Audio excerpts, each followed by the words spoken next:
எந்த விதமான ரெஸ்லிங் செய்திகளையும் மிஸ் பண்ணாமல் இருக்க சப்ஸ்கிரைப் பண்ணிக்கோங்க. பெல் ஐக்கானை கிளிக் பண்ண மூலியமா தினமும் போகிற ரெஸ்லிங் செய்திகளை தமிழ் மொழியில் தெரிஞ்சுக்கோங்க. பேக் ஸ்டேஜில் ஜேக்கப் ஃபாட்டு போன வாரம் நிகழ்ந்த தருணத்தை பற்றி ஜிம்மி அண்ட் ஜே உசோஸ் பேசுகிறாங்க.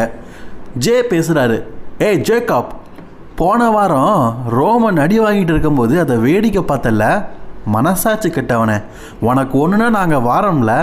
பிளட் லைன்னா குடும்பத்தில் ஒருத்தருக்குன்னா கண்டிப்பாக உதவி பண்ணுவோம். ஜிம்மி சொல்லார், இவன் நம்ம எப்போ நம்மளை குடும்பமாக பார்த்தான், அவனுக்கு தேவை நம்ம மூலியமாக ஆதாங்கம், ஆனால் அவன் நமக்கு எந்த விதமான ஹெல்ப்பும் பண்ண மாட்டான். கோமடைஞ்ச ஜேக்கப் ஃபாட்டு சொல்கிறாரு, ஏய் நீங்கள் என்ன பேசுகிறீங்க முட்டாள் சகோதரர்களே, உங்கள் மண்டையில் மூளை இருக்குதா என்ன? போன வாரம் ரோமன் ரெயின்ஸ் அடிக்கிறதுக்காக வந்தவனை நான் அடித்தேன். ரோமன் சொன்னான், என் பேச்சை கேட்காம நீ இந்த இடத்த விட்டு நவலாதுன்னு. உங்களுக்கு இந்த மாலையை போட்டதுக்கு அப்புறமா நான் கேட்டேன், மீண்டும் வந்தவனை அட்டாக் பண்ணவான்னு. என்னை கேட்காம எவனையும் தொடக்கூடாதுன்னு சொன்னான். இந்த இடத்துல சிலை மாதிரி நிற்கணும் அப்படின்னு ரோமன் ரெயின்ஸ் சொன்னான். அதுக்கப்புறமா ரோமன் ரெயின்ஸ் அட்டாக் பண்ணும்போது நான் அந்த இடத்துல அசையாமல் இருந்தேன். ஏன்னா நீ இந்த இடத்த விட்டு அசையக்கூடாது, சிலை மாதிரி இருக்கணும் அப்படின்னு சொன்னது ரோமன் தானே.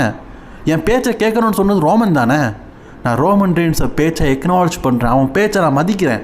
அதனால தான் அந்த இடத்துல நான் சிலையாட்டும் நின்றேன். நீங்கள் அடி வாங்குறத பார்த்துட்டு இருக்கணும்னு இல்லை, நான் அதை முதலையே செஞ்சேன்.